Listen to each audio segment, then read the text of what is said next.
Më ka ndodhur ndarja thot të fejuar gjatë Ramazanit, s'kam energji të fokusohem në studime e tjerë.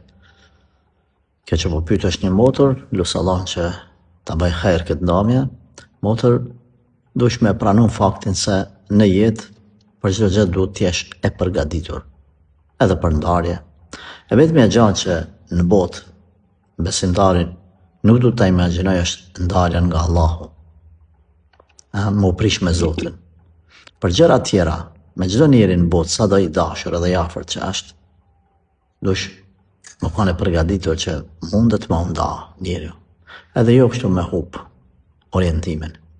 Ani, në fillim, çdo fillim është pak më i vështirë, pastaj Allahu me rahmetin e vet e ka lënë stabilizimin.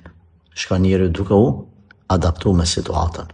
Në këtë rast, unë e kuptoj gjendjen tënde emocionale kështu me radhë, është tash rishtazi, domethënë ndoshta një javë, ndoshta 2 javë, inshallah taala kalon një muaj, 2-3. Dije që çka ka ndodhur, s'ka mund të mos ndodhë. Kjo është pjesë e kaderit. Pastaj kënaqem me atë që Allahu e ka përcaktuar. Edhe niyet mundoni ju mos me kanë shkaktar për me ndodh të këqijat, ndarja apo e diçka.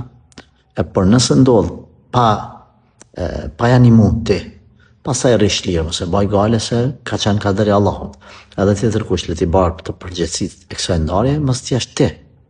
Nëse je tjetër, kërkon pendim të Allahut, falje, edhe në të ardhmen mos i përsërit gjëra të tilla, pra nga fatkeqësitë merr mësim, përfita.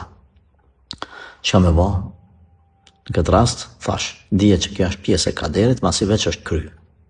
Edhe ne nuk e dim të ardhmen çka ka përgatitja dhe çka ka mshef Zoti Azza wa Jall. Veç e unë është me ecë rrugës drejt, me pajtu qadar Allah, caktimin e Allahut, me thonë qadar Allah ma sha fal. Kjo është caktimi i Allahut dhe çka don Zoti ndodh, edhe me thonë Allah më shpërbleh në sprovën e cila më ka godit dhe më kompenzo atë me diçka më të hajrit. Bëne këtë dua, kjo është hadithi i pejgamberit alayhis salatu wasalam, bëne me bindje edhe pa ndërprer çdo ditë, me thjetër apo 100 herë në ditë, do ta shohësh se si Allahu edhe ka me ta letu, edhe me të shpërbly, edhe me ta zëvendësu me diçka më të hajrit. Bëne me bindje, të betohem në Allah se ki me gjetë diçka më hajër se sa kjo sprovë.